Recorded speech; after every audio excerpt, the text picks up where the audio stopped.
Oye, ese golpe de Estado, Sí. ¿nos hace tirar a nosotros?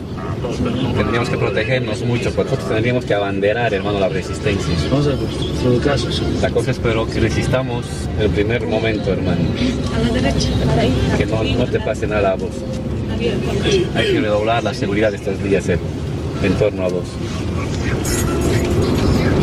Si te pasa a vos algo, estamos perdidos, el país está perdido. Si tú te salvas, tú eres el que encabeza la resistencia, la defensa de la democracia, hermano. Canto esta canción dedicado a los pseudo-socialistas, pseudo-comunistas y pseudo-pachamamistas del mar. ¿Qué explica que un partido político pueda tener control absoluto del país por casi 14 años consecutivos? ¿Qué tuvo que pasar para que la oposición nunca pudiera romper esa barrera del 30% de apoyo electoral? ¿Qué influyó para que un gobierno con notables carencias a nivel técnico e intelectual pueda obtener respaldo popular siempre por encima del 51% de los votos? Entendamos qué significa la sigla del MAS y PSP, cuál ha sido su trabajo real para mantener a todo un país sumido bajo una bandera sin intención de que la democracia pueda alternar el poder como se supone debería haber sido siempre. Quiero hacer especial énfasis en las siglas del partido de Morales, MAS y PSP, Movimiento al Socialismo, instrumento político por la soberanía de los pueblos. El mismo nombre refleja que para contar con el poder no solo bastaba la fuerza sindical y de gremios ajenos a la clase política de antaño, sino también reflejar que en el plano institucional se requería de un partido político para ser el catalizador de todas esas demandas sociales y dotarlos de la legalidad que solo estas instituciones pueden brindarles una vez establecidos en el poder estatal. Y al menos ese sería el intento inicial, y propios y extraños dieron su voto de confianza en un personaje que parecía prometer un cambio real. Lo que nadie sabía es qué tipo de cambio traería consigo.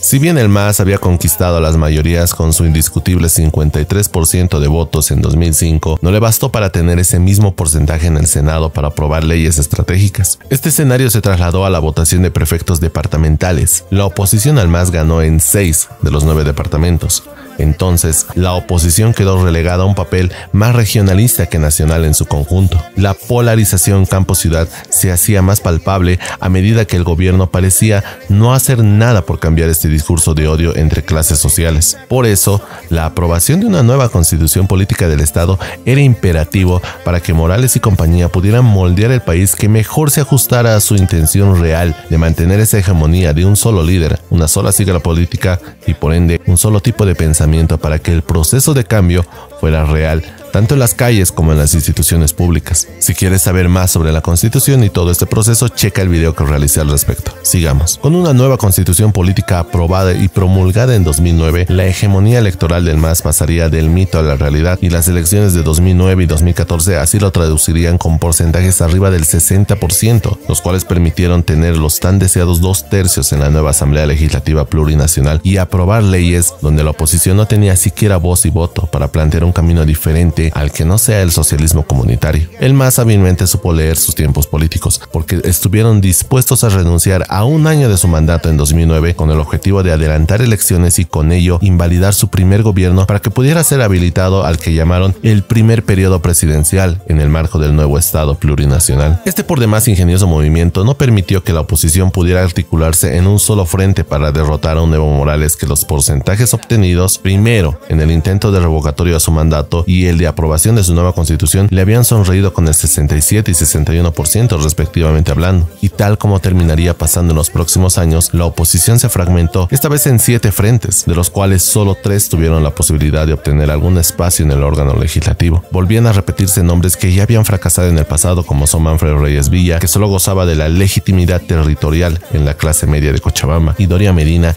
que no lograba conquistar al electorado encantado por el neopopulismo que derrochaba Morales en sus campañas electorales. Esto sumado a que habían obtenido total control sobre el órgano ejecutivo y usaron al Estado como agente propagandístico para mantener viva la figura de que los partidos políticos cuidan de su propia supervivencia, incluso empleando al Estado para mantener esa cuota prebendal ya implementada desde el MNR en la Revolución del 52. El segundo gobierno de Morales empezó a mostrar sus primeras fracturas, no a nivel de partido, sino a nivel de representatividad territorial, y es que en el contexto de la discusión sobre la ley marco, autonomías y descentralización, Los pueblos indígenas minoritarios, sobre todo del oriente y los valles, verían esa figura paternalista de Morales sobre la cultura aymara y quechua y no así sobre el conjunto de naciones y pueblos indígenas que aparentemente eran reconocidos en la nueva constitución y que en su momento habían respaldado la candidatura de Morales por representar esa idealización del indígena desposeído de sus propias tierras. Es por eso que el conflicto del Tipnis cobró relevancia tanto en el espectro social, pero con mayor énfasis en el campo político. Morales estaba dispuesto a traicionar sus ideales de respeto a la madre tierra por una carretera que atravesaría el corazón de dicho territorio. Surgió el absurdo de vincular a dirigentes que no sean afines a su partido, de estar vinculados a los intereses del famoso imperio que siempre era el responsable de sus más amargas pesadillas políticas. Aquí es donde se evidencia el quiebre y las graves contradicciones del discurso del MAS, especial énfasis con la terrible represión a la marcha que terminó por separar irremediablemente al movimiento indígena y que organizaciones como la CIDOB y la CONAMAC estuvieran ahora articuladas a dos facciones, la orgánica y la oficialista, y esa actitud se replicará con otras organizaciones sociales donde el principio de legalidad y representatividad ya no tendrá el mismo peso simbólico que si hubiese representado durante el quiebre del sistema de partidos tradicionales a inicios del siglo XXI. Si bien se perdían aliados en los movimientos campesinos del oriente, sí se verían atraídos movimientos que antaño se los consideraba enemigos del proceso de cambio. Figuras del empresariado agroindustrial del oriente empezarían a sonreír a Morales y al MAS con el objetivo de generar alianzas pragmáticas y coyunturales. Para las elecciones de 2014, el escenario político volvió a repetir aciertos y errores de 2009. Una oposición fracturada ya no en 7 frentes, sino solamente en 4, pero que todavía no habían resuelto el problema estructural de sus propios frentes políticos al representar a personajes que ya habían fracasado en el pasado y poco o nada habían aportado desde su derrota en 2009 por configurar un escenario diferente al de las pasadas elecciones. Además que el discurso no había cambiado. El objetivo era sacar a Morales del poder, pero ¿y luego qué? No había una propuesta real de cambiar el país, de un nuevo rumbo económico, algo tangible que pudiera enamorar al electorado que estaba maravillado por el que sería quizá el mejor periodo del MAS en el gobierno, entre 2009 y 2014, con precios de materias primas que habían engrosado las arcas del Estado, lo cual se materializó en bonos fáciles de dar y gastar, lo que incentivó al consumo interno y la maquinita del modelo económico social comunitario productivo, de la mano del por entonces ministro de Economía Luis Arce, pudiera hacer crecer la clase media tanto en población como en gasto para que la burbuja de la economía blindada pudiera satisfacer desde el comerciante minorista que había visto incrementadas sus ventas hasta el empresario agroindustrial cruceño que se beneficiaba del subsidio del diésel imprescindible para sostener los beneficios que cubría ese estado fuerte de Morales. Solo habiendo entendido todo lo anterior es que se puede explicar los resultados de las elecciones generales del 2014, donde el MAS había logrado conquistar por tercera vez consecutiva al electorado con un 63% frente a una oposición que apenas conseguía un tímido 35% y que personalidades como la de Juan del Granado del Movimiento Sin Miedo, fuerte en la ciudad de La Paz, pero que no había sido suficiente ni siquiera para mantener la sigla política que terminó muriendo ese año, por su bajo porcentaje obtenido. Esta vez el mapa político se había teñido de azul del MAS y PSP, con la salvedad del departamento del Beni, habían adoptado y normalizado la figura de Evo Morales en el poder por esa sensación de bienestar colectivo, al menos si a nivel económico se refiere. Si bien las elecciones subnacionales del siguiente año, donde se eligen gobernadores a nivel departamental y alcaldes a nivel municipal, le cayó como balde de agua fría a la aparente hegemonía del MAS a nivel nacional, esto último solo reafirmó ese sentimiento de que las fuerzas políticas opositoras habían encontrado en estos escenarios espacios más accesibles para su desarrollo político y el acceso a cargos públicos, a una fracción del botín de guerra que representa el aparato estatal, pero que en la práctica reflejarán su debilidad y casi nula capacidad de articular un poder político de alcance nacional. Para Morales y compañía todo iba marchando viento en popa por esos años, pero fue particularmente un evento el que terminaría por derrumbar toda una estructura que la supuesta bonanza económica había ocultado muy bien tras bambalinas, y es que escándalos de corrupción de la talla del Fondo Indígena llamarían la atención para mal de un sistema que terminaría por autodestruirse por la inimaginable cantidad de sumas de dinero que habían emborrachado a toda una estructura partidaria que veía nuevamente al Estado como un botín de guerra para despojarlo en el menor tiempo posible, porque,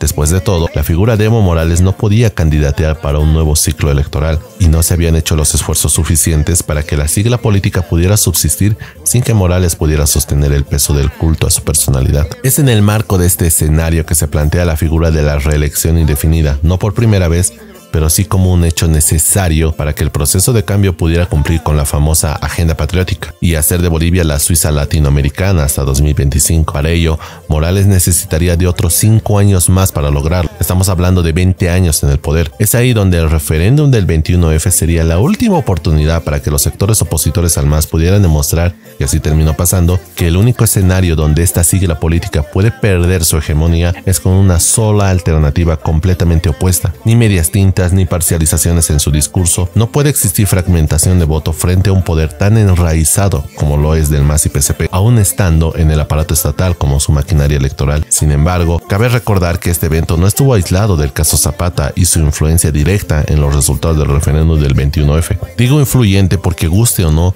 dicho escándalo fue suficiente para que el no se impusiera por el apenas 51% de los votos. No existe otro escenario donde Morales hubiera perdido la cabeza, donde ya se sentía ganador por los resultados que se vaticinaban semanas antes, pero eso es tema para otro video. Nuevamente, desde la perspectiva del MAS y PSP, perder a Morales como candidato presidenciable no era opción, y no solo se desconocieron los resultados de dicho referéndum, sino que se encendió la mecha para que los acontecimientos de 2019 derivaran en una nueva crisis política, esta vez encabezada por el movimiento al socialismo. Tanto el Tribunal Electoral como el Tribunal Constitucional estuvieron parcializados para dotar de legalidad la reelección de Morales en 2019. La sentencia constitucional 084 quebrado 2017 terminó por anunciar que la República, como el ideal de la separación de poderes, había muerto, porque la concentración de poder en un solo nombre y en una sola sigla política se había firmado bajo la mirada pasiva de todos los ciudadanos, que para ese momento no habían encontrado ninguna respuesta en los partidos políticos opositores,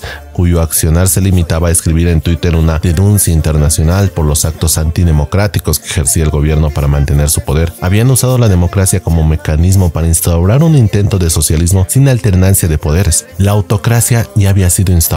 No hay que olvidar los incontables casos de persecución política donde, para mantener el liderazgo de Morales libre de cuestionamiento y críticas, el aparato estatal usó toda su fuerza para instaurar procesos penales incluso a disidentes del MAS que habían formado parte de la sigla política, pero que después de 2014, ante el anuncio de la reelección de Morales para un cuarto mandato, es que se distanciaron del gobierno en un intento de cuestionar el inevitable rumbo que estaba tomando el país en el plano político y social.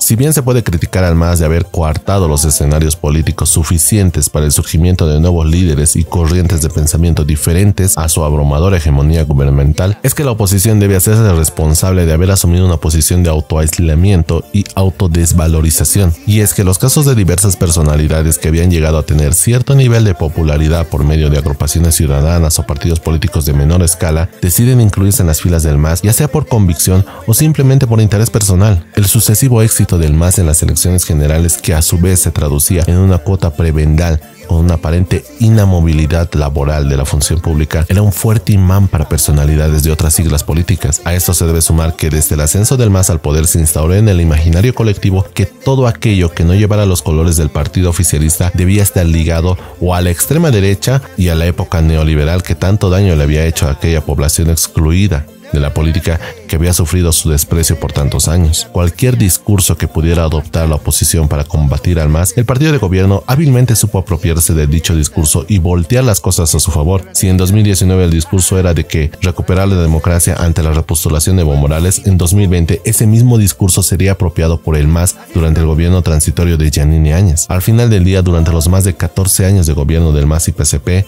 este supo responder a las necesidades populares de su momento. Si el discurso de los pueblos indígenas y la madre tierra había funcionado en 2006, el MAS supo, por ejemplo, incluir en su discurso las autonomías e incluirlas, al menos de manera superficial, en la nueva constitución, para asegurarse de que la oposición no tendría otra arma que usar en su contra. La oposición no pudo romper esa barrera de alcanzar ese tímido 30% que va rotando entre las diferentes facciones de una misma oposición que pretende hacer política con sociedades que ven a los partidos políticos y a la militancia como prácticas de antaño, cosa que no sucede con el MAS y PSP, donde sus militantes saben que existe una cuota que asegura su empleabilidad en el sector público con sueldos y beneficios por demás atractivos en un mercado laboral por demás precario.